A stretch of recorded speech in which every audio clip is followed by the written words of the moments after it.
क्या ढूंढ रहा है नासा ओशियन के गहरे बॉटम में? ओशियन के सरफेस से 10 किलोमीटर नीचे पानी में ऐसा कौन सा राज है जिसे नासा एकदम से खोज निकालना चाहता है? बहुत कम लोग ये बात जानते हैं कि फ्लोरिडा के तट से थोड़ी ही दूर ओशियन की 20 मीटर की गहराई में दुनिया का इकलौता अंडर वाटर लैब बसा हुआ है, जिसका नाम है एक्वेरियस रीफ बेस। यहाँ पर हर साल नासा के 5 से 6 रिसर्चर्स और एस्ट्रोनॉट्स कई हफ्तों के लिए भेजे जाते हैं, एक खास किस्म के प्रोजेक्ट के खातिर, जिसका नाम है प्रोजेक्ट नीमो, यानी NASA's extreme environment mission operations. इन नासा साइंटिस्ट को खास तौर पर बोला जाता है एक्वानॉट्स। सिर्फ यही नहीं, नासा का एक ऑटोनॉमस अंडर वाटर व्हीकल है जिसका नाम है AUV ऑर्फियस। ये ओशियन के 10 किलोमीटर अंदर जाकर वहां पर रिसर्च कर रहा है। लेकिन नासा जैसे स्पेस एजेंसीज का आखिर ओशियन में क्या काम है, जबकि अमेरिका के पास ओशियन रिसर्च के लिए अलग से एक बड़ी इंस्टीट्यूट तो है जिसका नाम है नोआ। तो क्या नासा को ओशियन के नीचे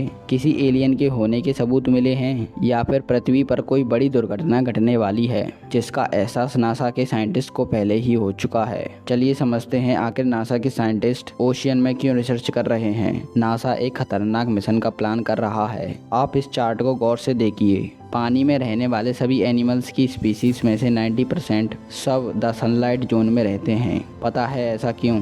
इतने बड़े ओशियन में से इतना छोटा सा हिस्सा सबसे अधिक आबादी वाला क्यों हुआ? इसका कारण ये है कि जैसे जैसे आप पानी की गहराई में जाते चले जाते हो तो प्रेशर उतना ही अधिक बढ़ने लगता है। हर 10 मीटर गहरा जाने पर वाटर प्रेशर 1 ATM से बढ़ता है। 1 ATM प्रेशर यानी कि हमारी बॉडी जो नॉर्मली ज़मीन पर महसूस करती है। आपको याद है वो टाइटन सबमर्सिबल का किस्सा? ये सबमरीन ओशियन की सरफेस से 3.5 किलोमीटर अंदर थी जब वो एक्सप्लोड हो गई थी, और अंदर बैठे लोग 1 मिलीसेकंड के अंदर ही पूरी तरह से वेपराइज हो गए थे। उन्हें दर्द भी महसूस नहीं हुआ होगा, क्योंकि ब्रेन को ही पेन सिग्नल फील करने के लिए कम से कम 25 मिलीसेकंड का टाइम लगता है।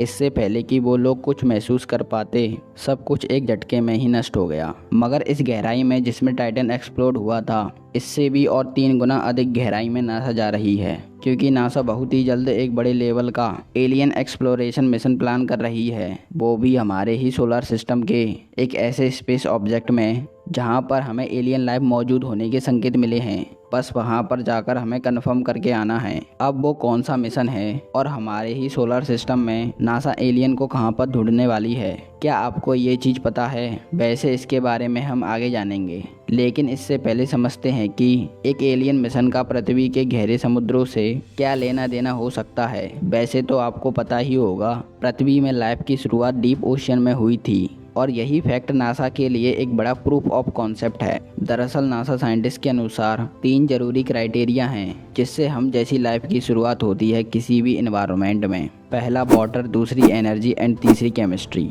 हम कितने भी एडवांस और इंटेलिजेंट बीइंग्स क्यों ना बन जाएं, लेकिन अंत में हम सब नॉन लिविंग एटम से ही तो बने हैं। हम सब पर भी वही laws and forces of nature लागू होता है। कुछ ऐसे स्पेसिफिक एलिमेंट्स हैं जो लाइफ को जन्म देने के लिए बहुत ज़रूरी हैं, जैसे carbon, hydrogen, oxygen, sulphur, nitrogen, phosphorus. और ये एलिमेंट्स जब एक दूसरे के साथ स्पेशल वे में जुड़ते हैं तो इनके इंटरेक्शन, जिसे केमिस्ट्री कहते हैं, उससे लाइफ का जन्म होता है। मगर सारे एलिमेंट्स को एक साथ रख देने से क्या ये अपने आप जुड़ पाएंगे और लाइफ का जन्म हो जाएगा? इसे आप ऐसे समझिए, अगर हमारे पास चाय पत्ती, चीनी और अदरक हो तो क्या इन्हें एक साथ पतीले में रखने से चाय बन जाएगी? तो ऑब्वियस सी बात है, चाय ऐसे नहीं बन सकती। चाय बनने के लिए चाहिए एक मीडियम जो कि है पानी, और फिर चाहिए एनर्जी इन्हें आपस में इंटरेक्ट कराने के लिए। जैसे हम गैस से ड्राइव्ड हीट एनर्जी चाय में ट्रांसफ़र करते हैं और फिर चाय बनती है। अब पृथ्वी के शुरुआती दिनों में इन एलिमेंट्स को भी एक स्पेसिफिक वे में कंबाइन होने के लिए